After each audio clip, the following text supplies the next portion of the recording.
Moving on to another topic in the NFL, the firing of the 28 to 3 meme maestro, Dan Quinn.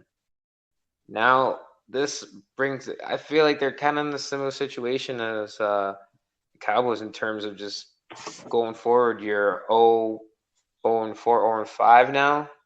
Lost to Carolina Panthers. Teddy Bridgewater put on a clinic today. So is it tank for Trevor for the Atlanta Falcons? So it's funny that you mentioned that, Blasco, because yeah, I was wondering what your thoughts on that too would be, but just my take real quick. I don't know, the Falcons have a very talented team. However, they play in a division where even the Panthers are doing decently. So like it looks like they're not going to be able to get any easy wins from their division. Like you have Matt Ryan, and Matt Ryan can win you games. And in an ideal world, you have a quarterback that you're satisfied with, and you can sell off the first overall pick, especially when there is a quarterback that people would actually die for, to be honest. They would like sell you Mm-hmm, 2 or 3 first round picks for a guy like Trevor Lawrence, which mm-hmm. has been hyped up for years now, right? But Yeah. I think the way the NFL works is that any chance you can get some generational quarterback difference maker, dude, straight up like you move on. Like and straight up, if you're Mm-hmm. the example off the top of my head, Bluska, and maybe you can share your thoughts on that, is that like even if you have a Peyton Manning or a Tom Brady at a similar age to Matt Ryan, and this type of situation happens, you're taking it. Like, and we actually saw it. Like, it's actually crazy. We saw how the Colts actually got rid of Peyton Manning for Andrew Luck. Yeah. So Yeah. there's precedent there. That's true.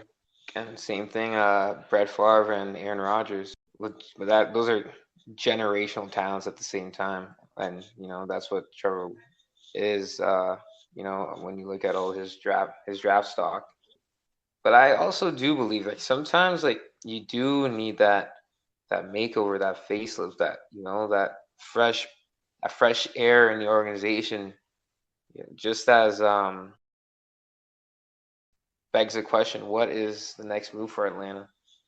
And I would personally, I would try to get a facelift over there, just something different. I think the Falcons have been going in a similar direction since they unfortunately blew it in the Super Bowl. Yeah, it's been going downhill since, man, and it's actually kind of sad how this year they've been like setting records for all the wrong reasons by letting all these huge comebacks Hmm. happen. And yeah, the core is aging. Matt Ryan, he's still playing at a pretty good level, but yeah, if you can find some guy that facelift or a spark that can change the direction of the organization, you got to do it, right? And So, it's a young man's sport. I feel in the NFL where if you can find replacements at a cheaper price, and yeah, you can find a way to lengthen a window of your contending window, you do it, right? And I don't know, like I feel though, Blasco, when you take a look at the like the Chiefs, and obviously this is kind of sorry, anon- anomaly in the sense oh, no, that no, no, no, no, no, yo, straight up, okay, yo, we're not doing English. This is not an English. Yeah, okay, straight up.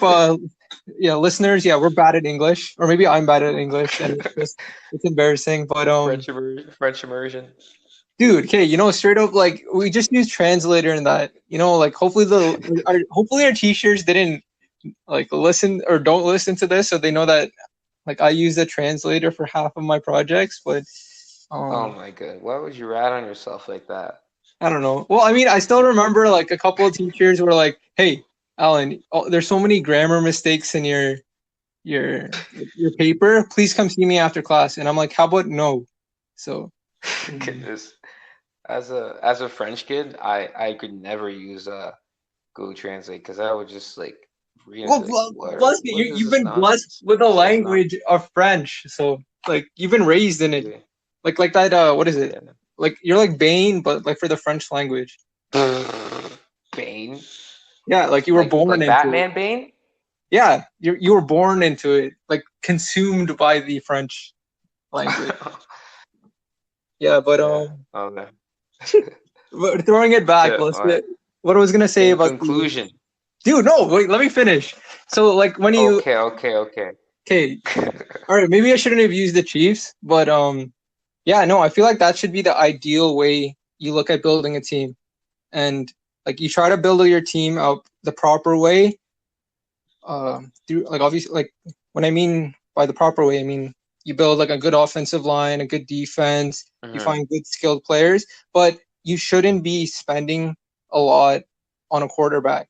Like you obviously have to get Okay. lucky, but even we'll look at the Texans, but we're not going to talk about it because Bill O'Brien like destroyed that organization. But you see how they got like a stud quarterback, but it wasn't a guy who they had to get in like the top 10 in the sense. They didn't have to Mm, go, yeah. they didn't have to invest so much. Like you look at, I've seen Hmm. reports, Bleska, about the Jets thinking about trading Sam Darnold. And then you hear reports of Dwayne Haskins being ready to be traded or already being cut, right? And it's just like, Yeah.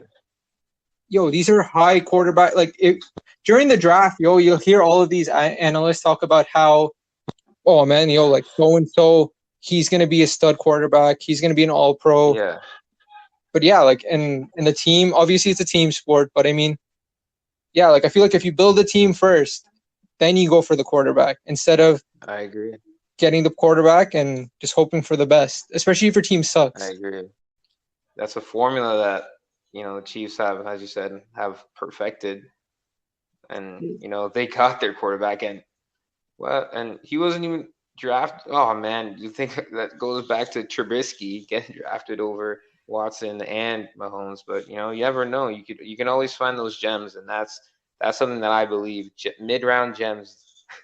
Mid round jumps, bringing it back to that. Okay, I see. Or Russell Wilson, because like yeah, like he wasn't supposed to be Precisely. yeah hyped up or anything, but Absolutely. And now he's like a face of a generation in the NFL for quarterbacks right now. exactly. All right. But Concluding thoughts, though. Actually, I have two quick ones, concluding Leska. thoughts. Yeah, but I'll let you. Actually, these are questions I wanted to ask you. So my concluding thoughts are number one, and respond after I tell you both of them. So number one will be: do you think running backs should still be drafted high? And First, number two, dude, is dude Carson Wentz. Are we gonna put him on blast just for Adam or no? Uh, uh, number one, I feel like running back's the one place where the well will never run dry. I think you can always find a solid running back in the draft. But Carson Wentz, I'm gonna. It's crazy. He's leading the league in picks right now, but you know it's Dwayne Haskins has probably a couple words to say about that. But I'm a hold off on Carson. I'm gonna hold off on Carson for the sake of Adam. I'll give him a grace period, 2 weeks, and then I'll roast him if I need to. all right, for sure.